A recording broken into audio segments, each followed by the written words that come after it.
Hello everyone, আপনি যদি বাইকের নতুন রাইডার হয়ে থাকেন তাহলে এই ভিডিওটা আপনার জন্য। আজকে আমি আপনাদের সাথে শেয়ার করব বাইকের কমন কয়েকটা মিস্টেকের কথা, যেগুলো আমি বা নতুন রাইডাররা সবসময় করে থাকে, অথবা অনেক মানুষ আছে যারা এখনও এই ভুলগুলো রেগুলার করতেছে। সেই জন্য এই ভিডিওটা লাস্ট পর্যন্ত দেখুন। অনেকে চুলে স্টাইল করার জন্য মাথায় হেলমেট পরে না। আরে ভাই, চুল তো আমারও আছে, কিন্তু অ্যাক্সিডেন্টের পর যদি মাথাই না থাকে তাহলে চুল দিয়ে করবেনটা কি? তাই সবার প্রথমে হেলমেট মাথায় দিবেন।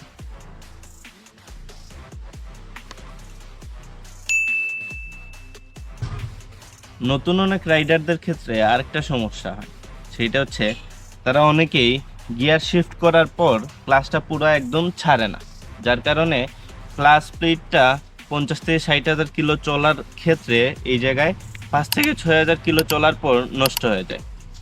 সেই ক্ষেত্রে কাজটা করতে হবে কি, আপনি গিয়ার যখন শিফট করবেন তখন ক্লাচটা ছেড়ে দিতে হবে, ততটুকু ছাড়বেন যতটুকু আপনি অ্যাক্সিলারেটর দিতেছেন।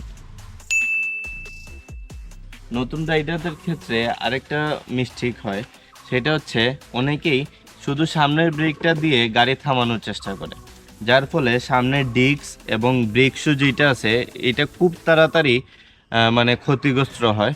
প্লাস হচ্ছে যদি সামনের ব্রেকটা বেশি স্পিডের মধ্যে সামনের ব্রেকটা চাপা হয় তাহলে অনেক সময় হচ্ছে গাড়ির সামনের চাকাটা স্লিপ করে, যার কারণে অনেক বড় ধরনের অ্যাক্সিডেন্ট হইতে পারে।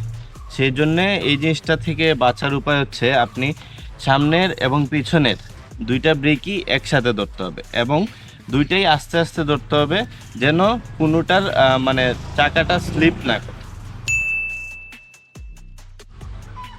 নতুন অনেক রাইডারদের ক্ষেত্রে আরেকটা জিনিস ভুল হয়, সেটা হচ্ছে অনেকেই সাইড মিররগুলো একদম খেয়াল করে না। নতুন অনেক রাইডাররা আছে যারা বাইক কেনার সাথে সাথেই দুইটা সাইড মিরর খুলে ফেলে। আরে ভাই, এই দুইটা সাইড মিরর দিয়ে পিছনে পুরো দুনিয়াটা দেখা যায়। এই দুইটা সাইড মিরর শোপিসের জন্য বা শোপিস হিসাবে সাজানোর জন্য বাইক কোম্পানি আপনাকে দেয় নাই। নতুন অনেক রাইডাররা আরেকটা জিনিস করে থাকে, সেটা হচ্ছে অনেকে মোবাইল টিপে টিপে গাড়ি চালায়, কিন্তু এটা একদমই করা যাবে না। যদি খুব বেশি মোবাইলটা ইমার্জেন্সি হয় তাহলে একটা মোবাইল স্ট্যান্ড নেবেন। গুগল ম্যাপ অথবা কল টল আসার জন্য আপনি অবশ্যই কানের মধ্যে একটা ইয়ারফোন বা এয়ারপড লাগাবেন, হ্যাঁ, যাতে করে আপনার হচ্ছে যে কল বা ফোন টোন আসলে আপনি এটা ধরতে পারেন। অথবা গুগল ম্যাপে আপনি কোনো লোকেশন দেখতে যাচ্ছেন তখন আপনি মোবাইলটা ইউজ করতে পারেন, অথবা মোবাইল গাড়ি চালানোর সময় মোবাইল একদম ইউজ করা যাবে না। গাড়ি চালাতে চালাতে একটা সময় আসবে যখন আপনি গাড়িটাকে পুরা আপনার হাতের কন্ট্রোলে নিয়ে আসতে পারবেন। তখন যদি আপনি গাড়িটা ওভার স্পিডে চালান খুব একটা আপনার সমস্যা হবে না, কিন্তু যখন আপনি নতুন গাড়ি চালানো শিখবেন বা শিখতেছেন এমন অবস্থায় যদি আপনি গাড়িটা ওভার স্পিডিং করতে চান, সেক্ষেত্রে অনেক বড় ধরনের অ্যাক্সিডেন্ট হইতে পারে।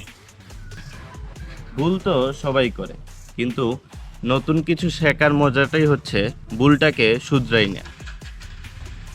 ভিডিওটি যদি আপনার কোনো উপকারে এসে থাকে অবশ্যই আপনার বন্ধু বা ফ্যামিলি মেম্বারের সাথে ভিডিওটি শেয়ার করুন এবং লাইক এবং সাবস্ক্রাইব করে আমার পাশে থাকুন, কারণ আপনাদের সাপোর্ট পেলে আমিও সামনে এগিয়ে যাওয়ার উৎসাহ পাবো।